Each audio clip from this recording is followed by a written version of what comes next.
Nós vamos abrir a palavra de Deus em Provérbios 29, verso 2. Provérbios 29, verso 2. Nós não vamos fazer um sermão expositivo hoje, nós vamos tratar deste assunto. Como o cristão deve tratar as questões políticas. Provérbios 29, 2. Quando se multiplicam os justos, o povo se alegra. Quando, porém, domina o perverso, o povo suspira. Vamos ler juntos? Quando se multiplicam os justos, o povo se alegra. Quando, porém, domina o perverso, o povo suspira. Nós estamos a menos de uma semana de um importante pleito na nação brasileira, quando nós iremos às urnas para escolher a pessoa que vai presidir o nosso país. Vamos escolher governadores, senadores, deputados federais e deputados estaduais. E é sabido, é notório, a grande, profunda e crônica decepção com os políticos na atualidade. Há uma espécie de onda de descrédito com os políticos. E essa onda parece que varre a nação inteira. Chegou a existir uma pesquisa há um tempo atrás, onde se identificou que as três classes mais desacreditadas do país eram os políticos, a polícia e os pastores. Esse descrédito é grave. Nós somos herdeiros de uma cultura extrativista, isso desde o descobrimento do Brasil. Quando os portugueses vieram para cá para explorar as riquezas desse país. E essa cultura ainda prevalece na política brasileira. Rui Barbosa alertou, já na sua época, para o perigo das ratazanas que mordiam sem piedade o erário público, perdendo até mesmo a capacidade de se envergonhar com isso. É triste ainda hoje perceber como muitos políticos se capitulam a um esquema de corrupção, de vantagens fáceis, de fisiologismo, de nepotismo, de enriquecimento ilícito, drenando as riquezas da nação, assaltando os cofres públicos e deixando um rombo criminoso nas verbas que deveriam ser destinadas a atender às necessidades sociais. Estamos acostumados a campanhas milionárias, e isso já pavimenta o caminho da corrupção. Desta forma, o resultado da corrupção, da má administração, da ganância insaciável pelo poder, é que leva o Brasil, sendo hoje a sexta economia do mundo, ainda a ter uma realidade social tão sofrida para a maioria dos brasileiros. E esse diagnóstico tem afetado a igreja evangélica, porque muitos evangélicos ficam tão desencantados com a política que cometem vários erros, como por exemplo, política é pecado. Segundo, política é coisa do diabo. Terceiro, o cristão não deve participar da política. Quarto, O cristão deve ser apolítico. Quinto, toda pessoa que se envolve com política se torna corrupta. Sexto, todo crente que se envolve em política vai acabar se corrompendo. Sétimo, a política é mundana e não serve para os crentes. Oitavo, não adianta fazer coisa alguma. Só devemos pregar o evangelho e aguardar o retorno de Jesus, e acabou. Ainda outras ideias equivocadas, como por exemplo, irmão sempre vota em irmão. Todo crente é um bom político. Político evangélico deve lutar apenas pelas causas evangélicas. O púlpito transforma-se em palanque político e a igreja em curral eleitoral. Nós devemos repudiar todos esses pensamentos. Eu gostaria então de levantar algumas questões para a nossa reflexão. Primeiro, a legitimidade da política à luz da palavra de Deus.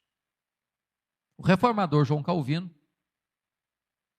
escreve o seguinte: não se deve pôr em dúvida que o poder civil é uma vocação, não somente santa e legítima diante de Deus, mas também muito sacrossanta e honrosa entre todas as vocações.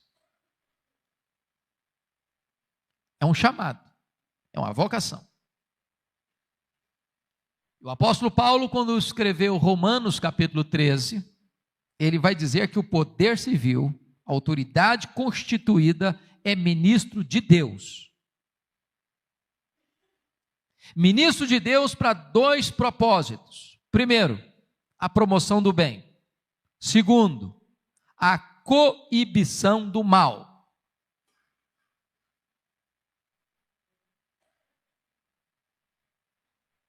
É bem verdade que muitos daqueles que são investidos de autoridade não sabem disso.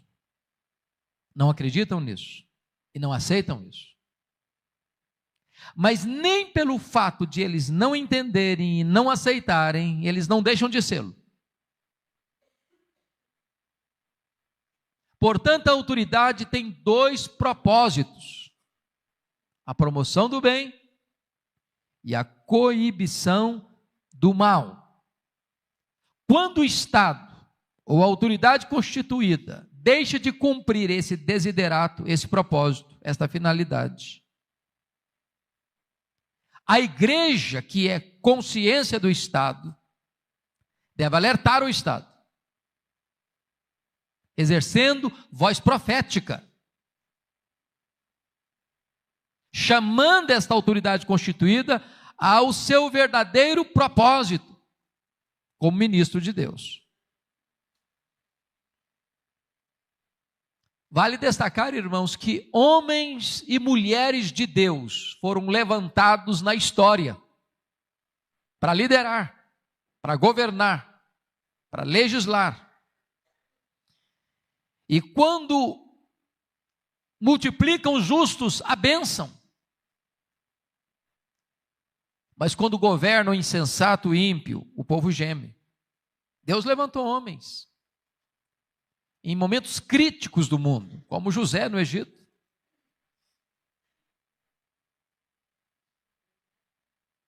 como Daniel na Babilônia,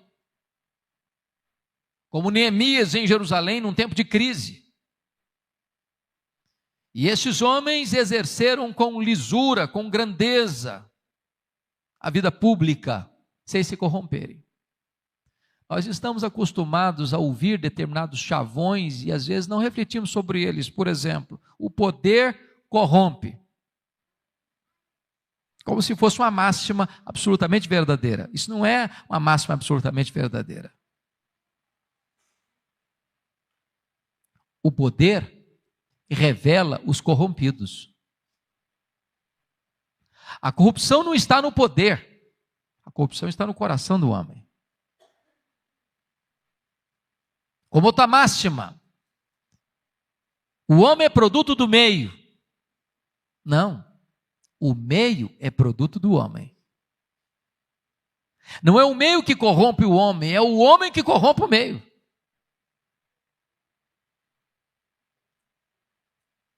Porque o homem é corrupto, porque o homem é mau, então ele afeta tudo aquilo que está à sua volta.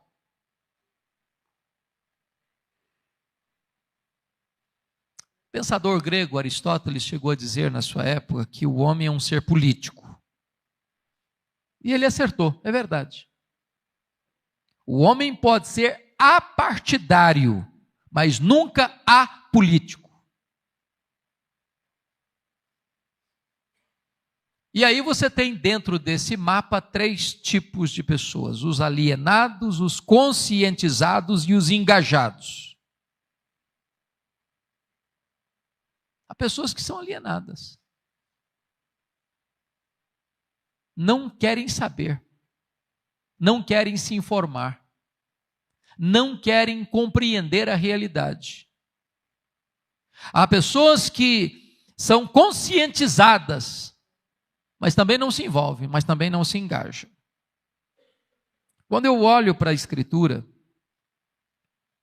eu vejo a vida política na história bíblica. No Velho Testamento, do patriarcado à monarquia. E depois do Reino Unido ao Reino Dividido. Quando eu vou para o Novo Testamento, eu vejo na época de Jesus os partidos, os fariseus, os saduceus, os herodianos, os zelotes, os essênios. E eu vejo Jesus confrontando até mesmo o poder político da época, chamando Herodes de raposa. E eu vejo o profeta João Batista confrontando Herodes, dizendo: você não pode fazer isso. Embora seja da vida particular dele, casamento dele, adultério dele, não está errado.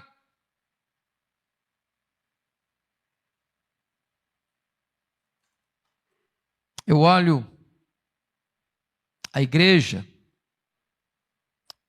na época da expansão da igreja no Império Romano, os imperadores tornaram-se homens perversos, perseguindo, mandando matar. E os cristãos diziam o seguinte: nós preferimos a morte a negar o nosso Deus, a nos curvarmos diante de César. Respeitamos César, pagamos tributo a César, mas não nos curvamos a César dizendo que ele é o Senhor da nossa vida. A autoridade constituída merece honra e nós devemos honrá-las. Obedecê-las, pagar tributos, orar por elas. Mas no momento em que a autoridade constituída querer exigir de nós a subserviência, a domesticação da consciência e a adoção de princípios e valores estranhos aos absolutos da ética cristã, nós precisaremos dizer não. E prontos a arcar com todas as consequências desse não.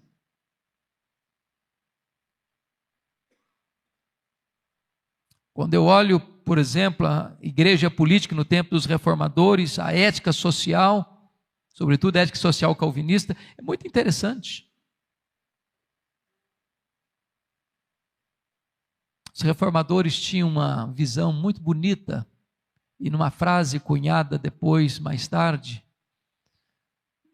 do mistério do pobre, o mistério do pobre e o ministério do rico. Era a ideia de que quando Deus nos dá prosperidade pelo trabalho, pelo desenvolvimento, você não deve acumular toda essa riqueza para o seu próprio benefício. Mas se Deus fez você rico, se Deus fez você prosperar, se Deus multiplicou as suas riquezas, é para que você Demonstre a bondade de Deus na vida do seu semelhante, do seu próximo, repartindo com aquele que não tem o que você tem, para que isso redunde em gratidão nesse coração e em glória a Deus por causa da sua manifestação de amor. Era essa a ideia, essa a visão. Mas hoje, queridos, com o advento da modernidade, da pós-modernidade, nós estamos vivendo uma época não em que as autoridades estão tolerando o erro, as autoridades estão promovendo o erro. Não é uma questão apenas de defender a laicidade do Estado, mas em nome desta laicidade, no Estado laico, o que se tenta impor é um Estado anticristão,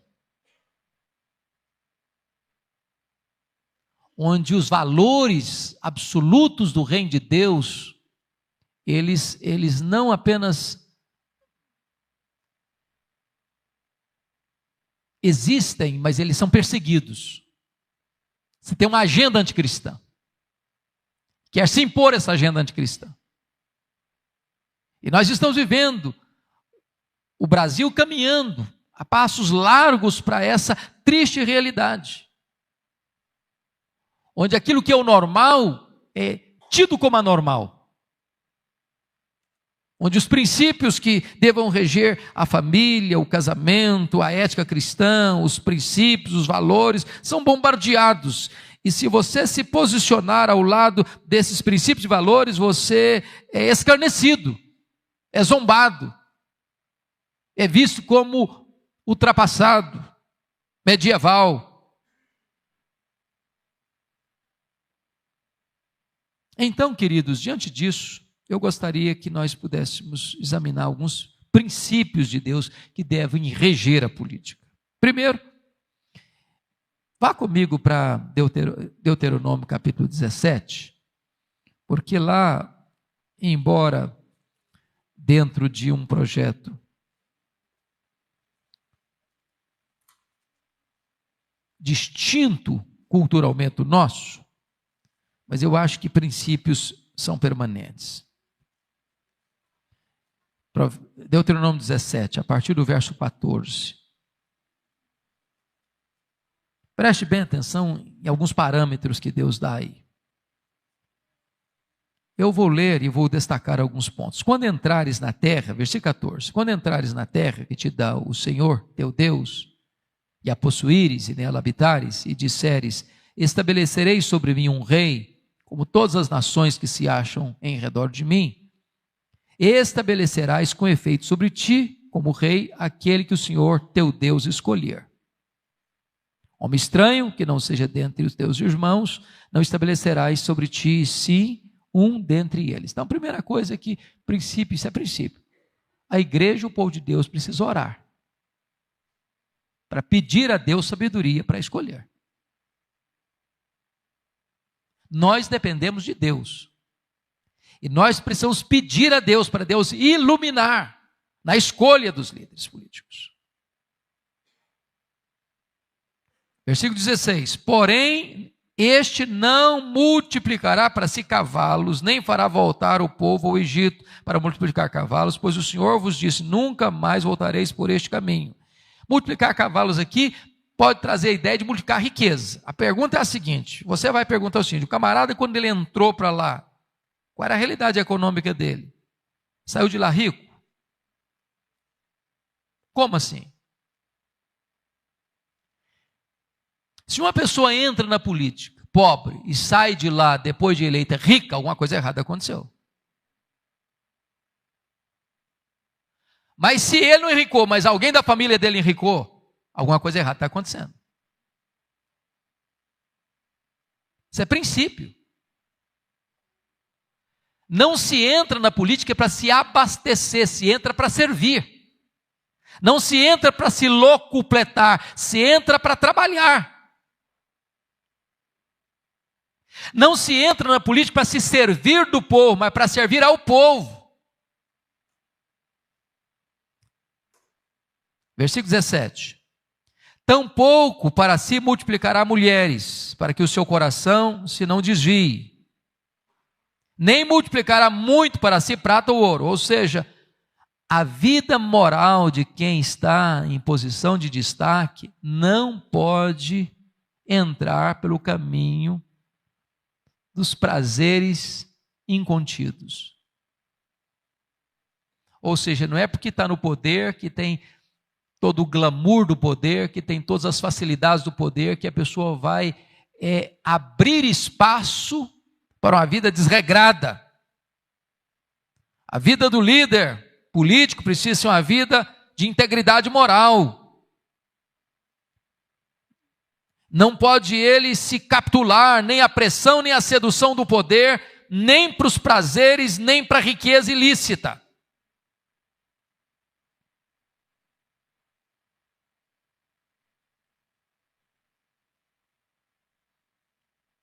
Se você perceber dos versos 18 a 20, ele está trabalhando aí o contexto já de um líder no sentido que tinha os mesmos princípios e valores da palavra de Deus, que deveria preservar esses princípios e valores da palavra de Deus na sua vida.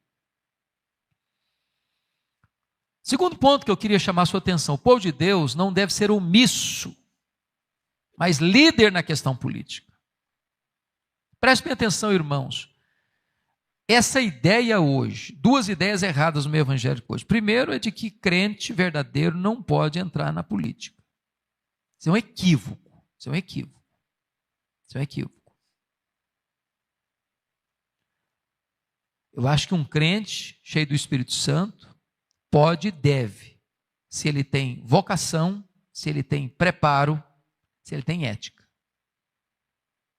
A outra ideia que nós não podemos aplaudir é que o simples fato de alguém ser evangélico já é um bom político. É vergonha isso, é tristeza isso. Mas é sabido que na Câmara Federal ou no Senado Federal, o grupo político mais comprometido com situações vexatórias é a chamada bancada evangélica. Por que isso? Porque as igrejas não são criteriosas nesse sentido. Levantam-se os aventureiros, levantam-se os espertalhões, levantam-se os aproveitadores e entram na política sem preparo, sem vocação, sem postura ética firme e acabam envergonhando mais o evangelho. Porque não estão preparados, não têm estrutura moral e espiritual, não têm valores graníticos claros, e ao assumirem o comando, ao assumirem o poder, já eram corrompidas, e então descrevem e se abrem para toda a sorte de corrupção. Nós precisamos orar para que Deus levante pessoas vocacionadas dentro da igreja. Pessoas que tenham um preparo, que não sejam inocentes e úteis, que não sejam massa de manobra, que não envergonhem o evangelho, mas que possam ser ali sal e ser luz. Dê uma olhadinha comigo em Provérbios 31. Que tipo de pessoas nós deveríamos pensar na hora de escolher os nossos representantes? Provérbios 31, versos 8 e 9. O povo de Deus precisa votar em representantes que amem a justiça. Olha o verso 8 e 9. Abre a boca a favor do mudo. Vamos ler comigo? 8 e 9. Abre a boca a favor do mudo, pelo direito de todos os que se acham desamparados. Abre a boca, julga retamente, e faz justiça aos pobres e aos necessitados.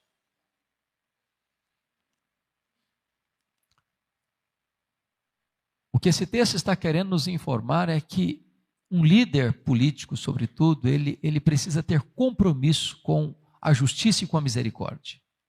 Não é para favorecer os interesses de grupos econômicos, para desviar os recursos para contas nababescas de alguns poucos, mas que deva exercer o seu mandato de tal forma que as pessoas necessitadas, às vezes sem vez, sem voz, possam ser atendidas e possam ser socorridas e possam encontrar amparo e não desamparo e desespero.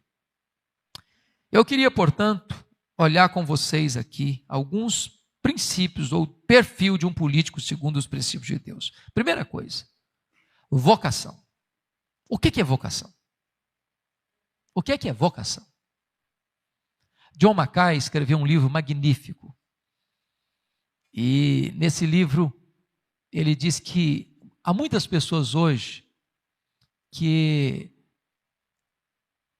estão trabalhando onde não tem nenhuma aptidão, e muitas pessoas com aptidão que nunca tiveram acesso àquilo para o que são dotadas. E ele disse que a distribuição correta da vocação é mais importante que a distribuição das riquezas. É aquela famosa frase, a pessoa certa no lugar certo. Como é que a vocação chega a uma pessoa? Ela pode ser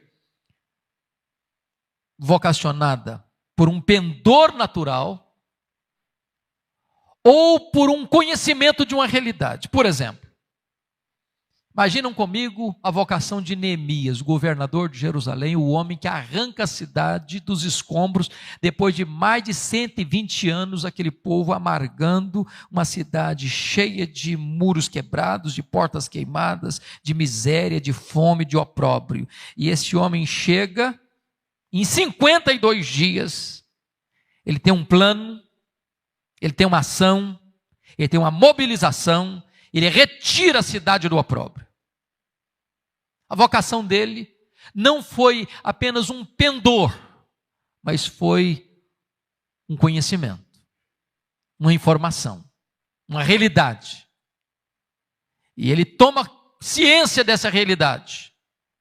E ele é compelido para ser levantado, para atender aquela necessidade. Nós precisamos de pessoas vocacionadas.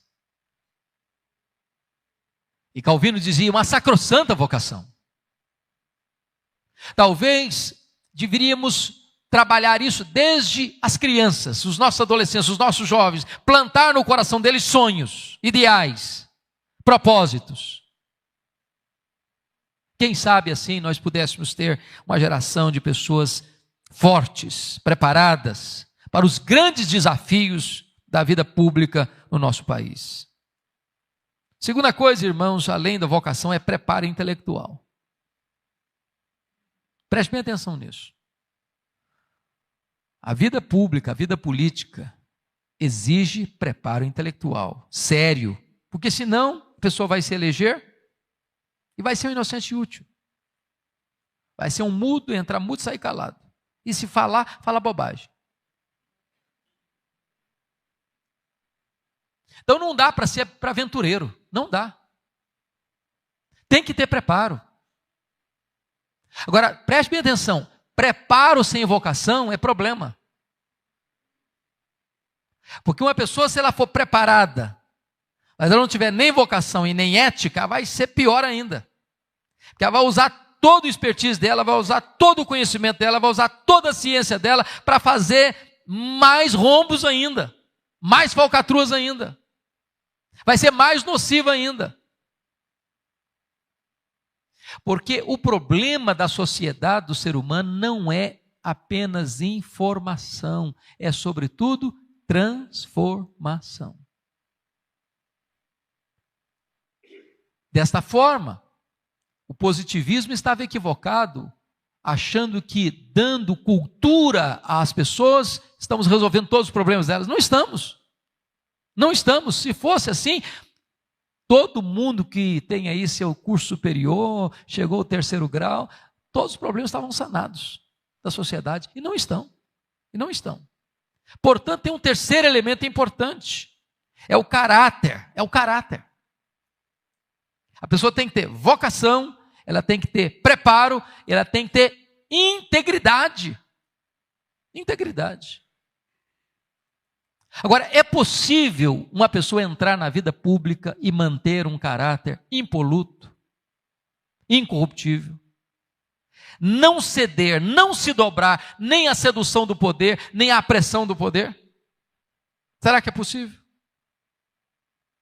É claro que é. Eu quero citar 2 exemplos bíblicos. Pensa comigo em Daniel. Vocês se lembram quando mudou o Império Babilônico para o Império Medo-Persa? Qual era a diferença dos 2 impérios? O Império Babilônico era absolutista. O rei era maior do que a lei. Nabucodonosor era a própria lei. Aí um outro império domina, o Império Medo-Persa, e agora a lei é maior do que o rei. O poder é descentralizado. Tem 3 grandes presidentes e 120 sátrapas, espécie de prefeitos. E esses 3 presidentes vão fiscalizar o trabalho desses 120 sátrapas. E Daniel foi colocado pelo rei com a intenção de ser o comandante-geral. E os outros 2, que eram corruptos, enfrentaram um grande problema. Esse Daniel é uma pedra no nosso caminho. Se esse cara não for tirado da nossa vida, da nossa estrada, do nosso caminho, nós não vamos conseguir montar o nosso esquema. E eles tramaram contra Daniel. E eles vasculharam a vida de Daniel. E eles abriram todas as gavetas secretas da vida de Daniel só para descobrir uma coisa: ele era um homem íntegro, ele era um homem incorruptível. Pensa comigo em Neemias. Se você ler atentamente Neemias capítulo 5, diz Neemias que ele não roubou o povo, ele não se corrompeu e nem deixou o seu primeiro, segundo, terceiro escalão se corromperem. Não basta apenas o líder político não se corromper, ele não pode deixar que as pessoas que estão trabalhando com ele também se corrompam. Ele não pode deixar que a máquina adoeça. E sabe por que ele fez isso? Está escrito lá, por 2 razões. Primeiro, por temor a Deus. Segundo, por amor ao povo. Irmãos, às vezes nós ficamos chocados quando uma pessoa puxa um gatilho e mata uma pessoa. Isso nos choca, e deve chocar mesmo. Mas nós não ficamos chocados quando um político desvia milhões de reais que deveriam ir para atender ao hospital, a educação, a saúde pública. Isso não nos choca. Nós nem achamos isso um crime. As pessoas não ficam presas. Agora preste bem atenção. Quantas crianças, quantas pessoas idosas morrem na porta de um hospital porque não tem médico, porque não tem leito, porque não tem remédio? Ninguém foi lá e apertou o gatilho e matou a vida dela, mas a falta de atendimento na hora necessária a levou à morte. Por quê?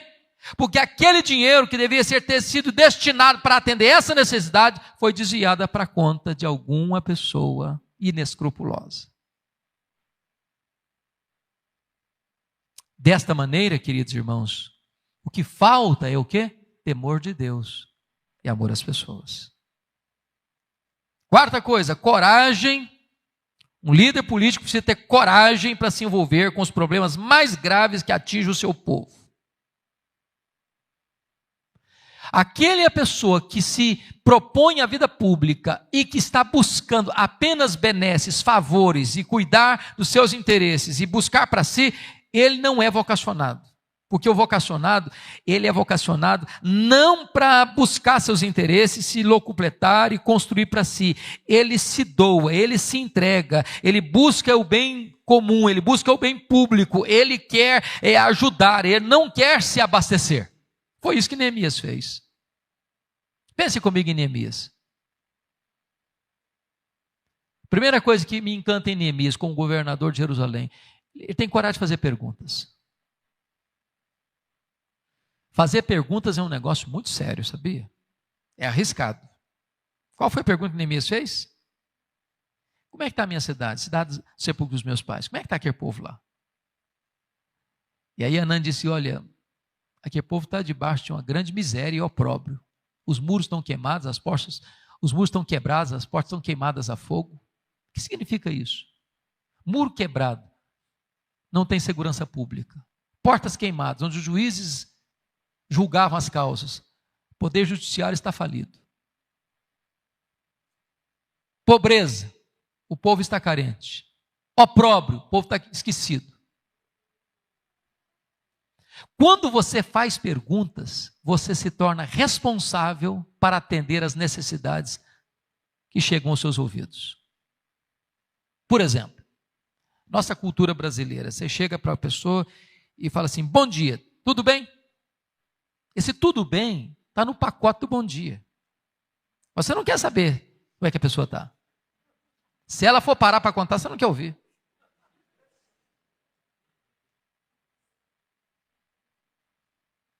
Então, se você não quiser ouvir, não pergunte tudo bem. Está tudo bem. Porque se você ouvir, saiba de uma coisa, Deus está levantando você para ser a resposta para atender aquela necessidade. O que Neemias fez?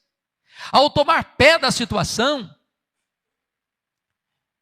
ele busca meios, formas, recursos para resolver o problema.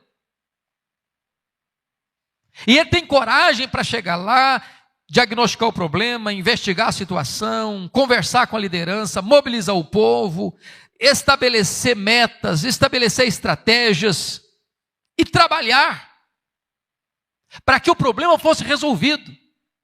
O que é curioso é ler o capítulo 5 de Neemias. Sabe o que vai acontecer? Toda crise interessa a um grupo. Pode ter certeza disso. Leia a história dos países pobres. Você tem dois grupos, uns ricos demais e outros pobres demais. Sabe por quê? A crise interessa a alguém. Os gananciosos se aproveitam da crise. Como é que aconteceu em Jerusalém? As pessoas mais endinheiradas, na hora da crise, o camarada está passando fome. Falou, tá bom, te empresto. O que você tem para me dar de garantia? Ah, eu tenho minha chácara, eu tenho meu sítio, tenho minha lavoura, tenho minha casa. O que mais você tem? Bom, agora só tenho meus filhos. Então vamos penhorar esse troço aí, eu te dou o dinheiro, juro altíssimo. Se você não me pagar, eu fico com a sua casa, eu fico com a sua terra, eu fico com a sua lavoura. E se acabar tudo, eu fico com seus filhos, com meus escravos. E os ricos foram emprestando dinheiro. E as pessoas foram penhorando as suas terras, suas casas, suas vinhas, suas próprias famílias. E os ricos foram pegando tudo de volta. Pegando tudo, pegando tudo, pegando tudo, pegando tudo, pegando tudo, pegando tudo. Chegou um momento que não tinha mais nada para entregar. E aí Neemias contratou todo mundo mobilizado. Os ricos, os pobres, os homens, as mulheres, e os jovens também, os ourives, e todo mundo na obra. E de repente, um trabalhando do lado do outro, o camarada comendo caviar aqui, o outro com a sopa rala do lado de cá. Aí de repente a panela desse aqui está cheia, da cá não tem nada. Aí chega a hora, Neemias, não dá não, meu filho. Como é que trabalha desse jeito? Nós somos todos irmãos. Nós temos filhos, nós amamos os nossos filhos, como os ricos amam também. Não dá mais. Aí Neemias confronta isso. A ganância, a usura, a exploração. E ele entra com um projeto forte de justiça social, de devolução daquilo que foi pegado de forma injusta, opressora. O líder tem que ter coragem de confrontar, mas ele tem que ser o exemplo. Ele tem que ser o modelo. Qual é a característica de um político? Ele tem que ter visão. Pensa comigo na ideia de José do Egito. Há um problema mundial. Como é que se resolve? O líder é aquele que sobe nos ombros dos gigantes e tem a visão do farol alto. É aquele que vê o que os outros não estão vendo. É aquele que consegue perceber o que as outras pessoas não estão percebendo. É aquela pessoa que tem um tirocínio para ter uma orientação que as pessoas não estão observando. O líder precisa ter isso. Mais do que isso. Político precisa ter tino administrativo. E aí é um ponto importante para nós que estamos aí numa eleição de executivo e legislativo.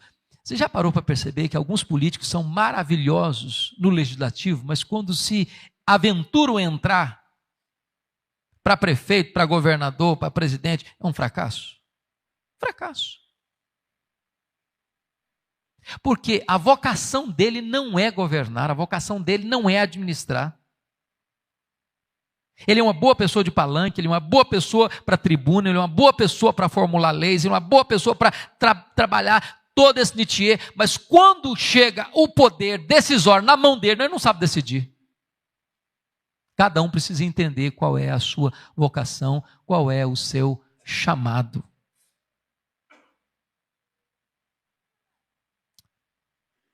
Finalmente, queridos, eu gostaria de pensar com vocês que o bom político tem a capacidade de contornar problemas aparentemente insolúveis. Eu fico olhando, por exemplo, a experiência de Davi. Foi ungido rei, ainda muito jovem. E o que é curioso é que quando ele foi ungido rei, ele não assumiu o reinado. Ao contrário, ele começou a ser perseguido. O sogrão dele quis matá-lo.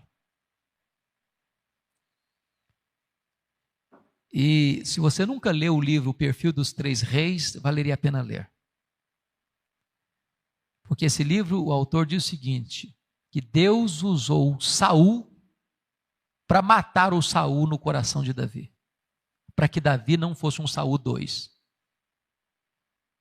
Saul II. E Deus usou Saul como bisturi na vida de Davi para que Davi não fosse apenas uma repetição do que fora Saul. Davi é aquele líder que pega 600 homens amargurados de espírito e faz desses 600 homens uma tropa de elite. É aquele camarada que chega diante de uma batalha e tem um exército inteiro desesperado para enfrentar um gigante, mas eu vou enfrentar o gigante. Eu sei como enfrentar o gigante. Quando todo mundo está desesperado, sem saber para onde ir, ele sabe a direção a tomar. Ele tem a ideia, ele tem a ação. Nós precisamos de orar por isso, para que Deus levante pessoas com esse perfil. Então, eu gostaria que você, de forma conclusiva, pensasse comigo em algumas coisas, para terminar. Primeiro, como votar? Como votar? Examine um pouco a vida do candidato. Tem vocação? Tem preparo? Tem ética? Tem compromisso? Tem valores? Tem princípios? O candidato que você vai votar condena o que você aprova?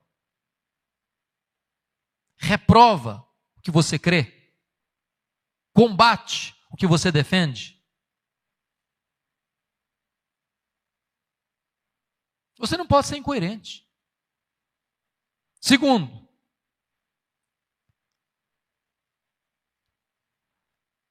o nosso dever não cessa quando nós depositamos o nosso voto na urna. Cabe ao povo de Deus fiscalizar. A igreja é a consciência do Estado. A igreja precisa exercer voz profética. Ela precisa votar e acompanhar e cobrar de seus representantes posturas dignas, sobretudo no assunto de ordem moral e social. Terceiro, a igreja precisa encorajar as autoridades constituídas, orando por elas, honrando a elas, pagando tributos, sendo sustentáculo. E Paulo diz para que nós vivamos vida tranquila e mansa, com toda a piedade e respeito. O cristão não é um anarquista. O cristão não é um desordeiro. O cristão não é alguém que se posiciona contra A ou B, fortuitamente, gratuitamente. De forma nenhuma. Cristão é alguém que prima por princípios e por valores. E que ora a Deus, para que Deus levante pessoas segundo o seu coração, para governar o seu povo. Agora, preste bem atenção, eu termino aqui. Quando os governantes não levam Deus a sério, e quando os governados não levam Deus a sério, sabe o que Deus faz? Deus permite pessoas más governarem o seu povo. Leia a história da igreja, leia a história da Bíblia e você vai perceber que às vezes Deus levanta reis maus para disciplinar o seu povo. Então essa é uma hora de oração. Essa é uma hora importantíssima para a nação brasileira. Que Deus nos ajude, queridos. Que Deus nos dê graça. Que Deus nos dê sabedoria. Que Deus nos dê prudência. Que Deus nos dê humildade. Que Deus nos dê dependência dEle. Para que nós tenhamos vida mansa e tranquila, com toda a piedade e respeito no nosso país. Vamos orar juntos?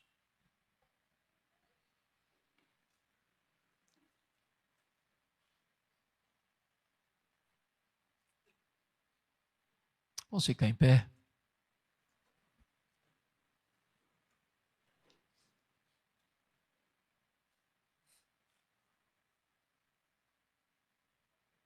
Pastor Arival disse muito bem, nós não somos uma igreja partidária. A igreja não é um palanque. E nós não temos o partido A, o partido B, o partido C. A igreja presbiteriana, graças a Deus, não é daquele tipo de igreja que tenta domesticar as consciências, nem transforma o rebanho num curral eleitoral. Nós somos um povo que procura esclarecer e seguir preceitos e princípios da palavra de Deus. Cada um de nós, com a sua consciência iluminada pelo Espírito Santo, deve orar a Deus, pedir sabedoria a Deus e votar segundo a sua consciência, iluminada pelo Espírito de Deus e pela verdade de Deus. Querido Deus, nós te pedimos em nome de Jesus, que tu nos dês orientação segura e clara, nesta hora tão decisiva da nossa República. Estamos nas vésperas de uma eleição tão importante.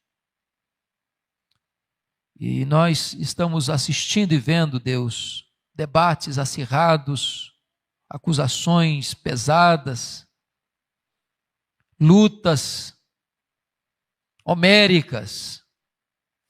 E muitas vezes nos sentimos envergonhados da maneira como este pleito está sendo conduzido. E nós te pedimos, Deus, em nome de Jesus, que tu ponhas a tua mão sobre a nação brasileira. Que tu tenhas misericórdia do nosso país, para que aqueles valores e princípios que são universais e que são estabelecidos com tanta clareza na tua palavra, que devem reger a vida, a família e a sociedade, não venham ser escarnecidos, pisados, ultrajados, mas que aquelas pessoas que hão de nos governar, aquelas pessoas que hão de fazer as leis que deverão reger os destinos dessa nação, tenham temor do teu nome. E tenham princípios, Deus, que venham contribuir para que tenhamos uma sociedade justa, com ordem, com decência, com progresso, com justiça social. E nós te pedimos, Deus, que tu ilumines a mente do povo brasileiro na hora de dar o seu voto, para que nesta eleição tenhamos com clareza, Deus, a consciência de que tu és o Deus que governa as nações, o Deus que depõe reis, o Deus que levanta reis, o Deus que dirige a história, o Deus que está no controle de todas as coisas. E nós te pedimos que tu nos dês uma postura de humildade, de quebrantamento, de dependência, de intercessão, de retidão, de compromisso com os princípios de que devemos dar a Deus o que é de Deus e a César o que é de César. Que seja assim, Deus, para o bem da nossa nação, para a edificação da tua igreja, para a bênção das famílias, para a glória do teu nome. Em nome de Jesus.